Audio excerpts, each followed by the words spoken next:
Inglewood Mayor James Butts violates the law and civil rights, and he says, "And you know what? I'd do it again."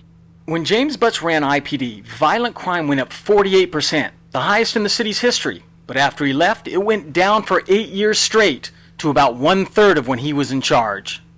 Butts left IPD to be police chief in Santa Monica, where he became infamous for being personally sued by the ACLU for approving a department policy where his officers were trained to deliberately violate the civil rights of people being questioned.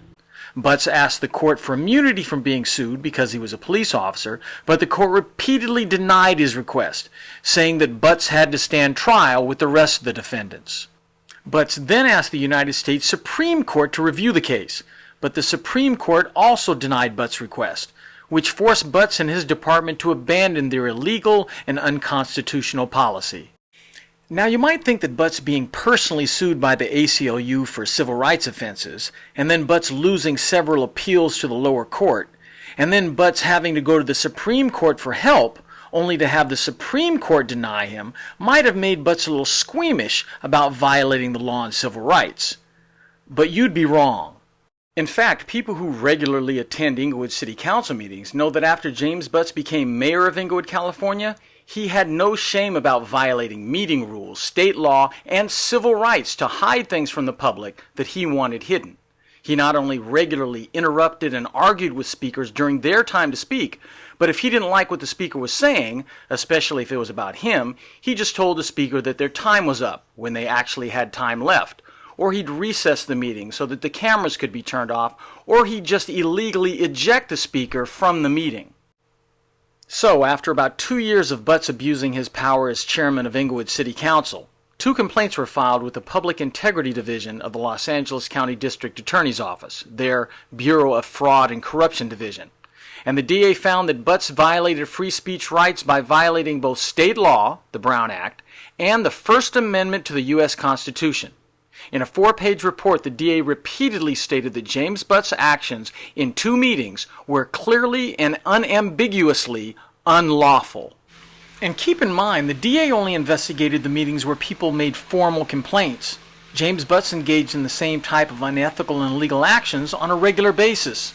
So you'd think that after Butts was sued by the ACLU for civil rights violations in Santa Monica, and then California's courts repeatedly said he was wrong, and the Supreme Court denied his pleas for help, and after the LA County DA said that he violated state law and civil rights in Inglewood, you'd think that James Butts would get the message. But you'd be wrong again. Listen to what James Butts says in one meeting, after the DA had already found him guilty of violating state law and the U.S. Constitution. And this whole thing that Mr. Texera keeps running in here and saying the district attorney found I broke the law, Here's the way it works. District attorneys don't find anybody broke the law. Courts do. District attorneys give advisory opinions. And they give an advisory opinion because I ejected him, because I thought he was totally out of control. I thought that his behavior was not in comportment with the meeting. And you know what? I'd do it again. All right? So...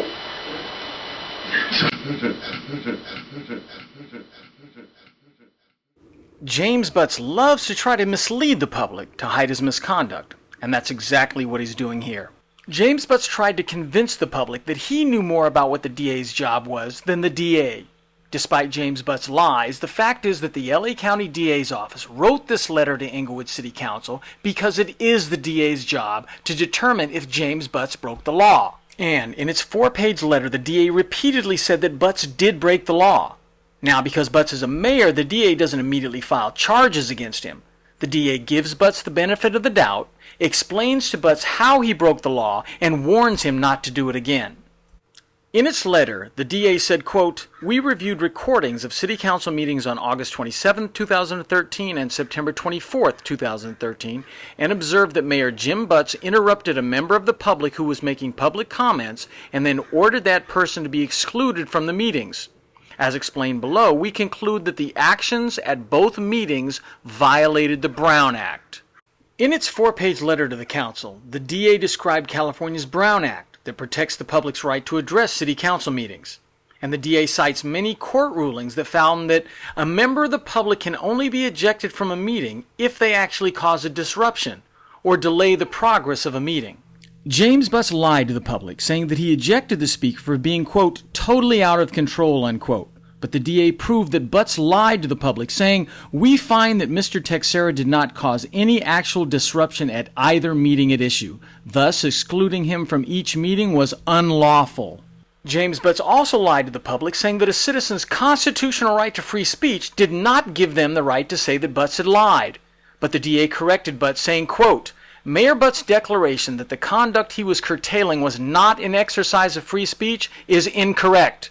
As cited above, personal remarks such as name-calling is protected by the Brown Act and First Amendment and is not in and of itself a justification for cutting off a speaker or having the person removed, unquote.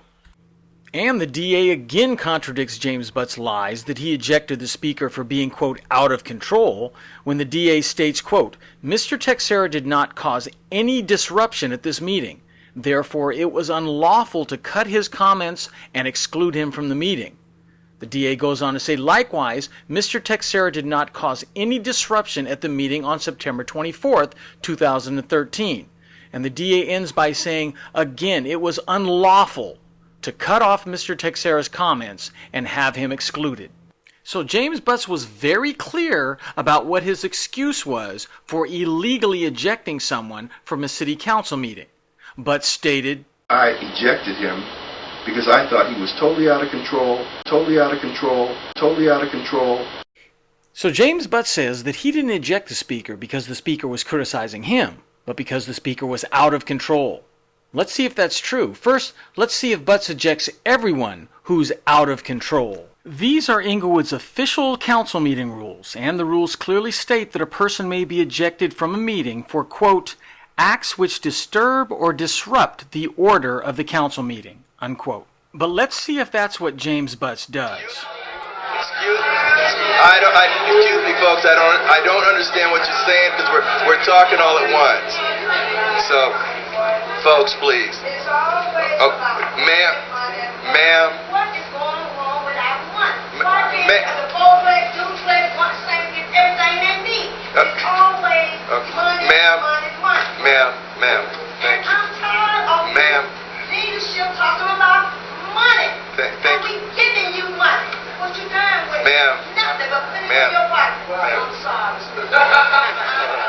sorry. James Butts tried to quiet the woman at least 10 times in about 25 seconds. And this woman wasn't speaking during public comments. She was yelling out from the audience. But at no time did Butts look like he was even thinking about ejecting the woman, because the woman wasn't saying anything incriminating about Butts.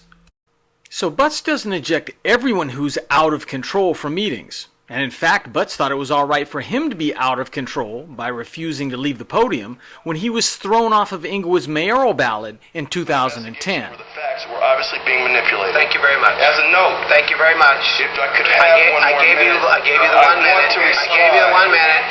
I'm sorry. No, they did not. They rewound it again. Okay. All right. Thank you. You're about to disenfranchise 2,400 people. Thank you very much. Give me 30 seconds. Thank you very much. Thank you. Next, I will see you in a minute.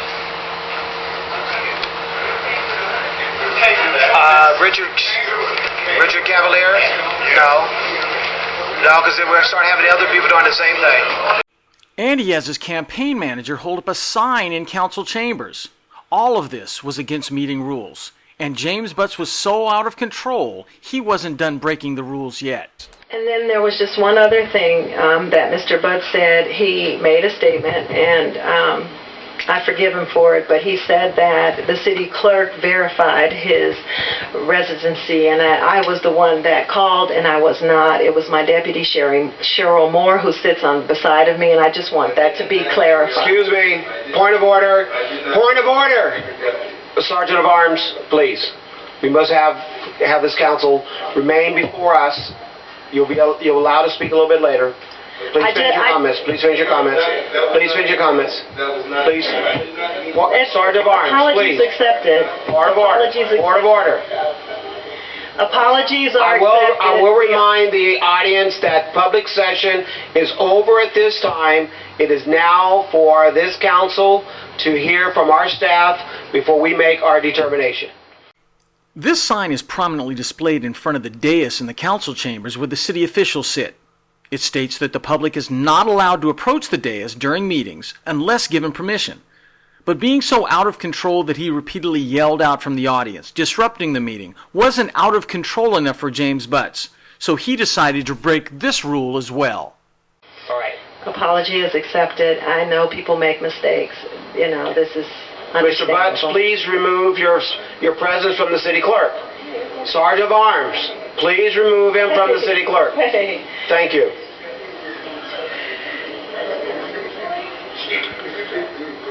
Now we will continue.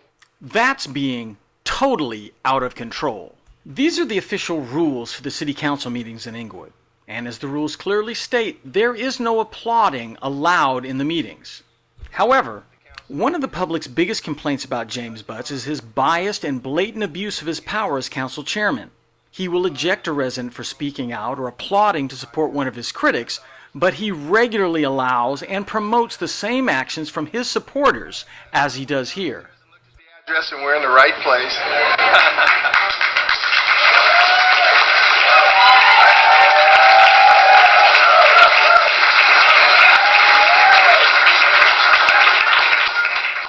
In these same rules, it clearly states that speakers are not allowed to use threatening language, but James Butts doesn't believe that that applies to himself, his supporters, or his henchmen. As is clearly demonstrated in June of 2014. As of next Tuesday, our evening meeting, I will be waiting downstairs to ask him what his intentions are in this chambers. If he will be respectful, he will be allowed to come up. If not, he will be forcibly removed by me. He will be forcibly removed by me. Forcibly removed, forcibly removed. He will be forcibly removed by me. That night, James Butts made absolutely no attempt to stop the man from threatening physical violence against a resident that had criticized Butts. And likewise, Butts made no attempt to stop another one of his supporters from using abusive language, and then making her own threats of physical violence against a resident. And you can laugh all you want, because when you're wrong, you don't admit it. You're ignorant. You're an old, ignorant fool. That's what you are. And a lot of you all should be barred out of here. See that laughing, how stupid and ignorant he is to be so old? An old damn fool. And the newspaper. Oh, okay, man. My time is up. Yeah, but everybody else get 30 minutes. Bar that man out before somebody hurt that man. Before somebody hurt that man. Before somebody hurt that man. And James Butts approving violence between citizens has caused Councilman George Dotson to approve violence between council members and citizens. Now, if you have a personal fight or some personal vendetta with one of us, be a man and take care of it outside. So after all the disruptive, abusive, profane, and threatening behavior that James Butts has allowed and committed himself, let's see if he was lying when he said that he only ejected the speaker in question because he was being totally out of control. No Willie Brown and Inglewood Today have hidden that from its readers. And has Inglewood Today ever reported that James Butts lost 2 appeals to California's courts and failed in an attempt to get the Supreme Court to overturn those losses? And that the result of Butts losing those appeals were that he was forced to change the illegal and immoral policies that he approved and supported as chief of Santa Monica's police department. No, Inglewood Today has never reported any of that. It is an indisputable fact that James Butts helped our police department... Excuse me, Mr. Texera. You're not talking about the warrant register. You'll have to come back at the end. I am. No, you're done. Okay, right well then I'll talk about the warrant register now. I'll talk about the warrant register now. One more word. Listen to me, sir. One more word and you're done. One more word about what? Go ahead. No, one more word about what? Anything other than something's on the agenda and you're done. Okay, I'm talking about the warrant register. Willie Brown has not reported important stories to the people of this community. Okay, he's done. He's done. Sorry, Your Honor. Take him out. He's done. I have to leave because of that? No, you have. Yes, you have to leave. You're done. You can come back at the end. I ejected him because I thought he was totally out of control. I thought that his behavior was not in comportment with the meeting, and you know what? I'd do it again. All right? So... James T. Butts Jr., Crooked cop, crooked mayor. You know, I made a decision.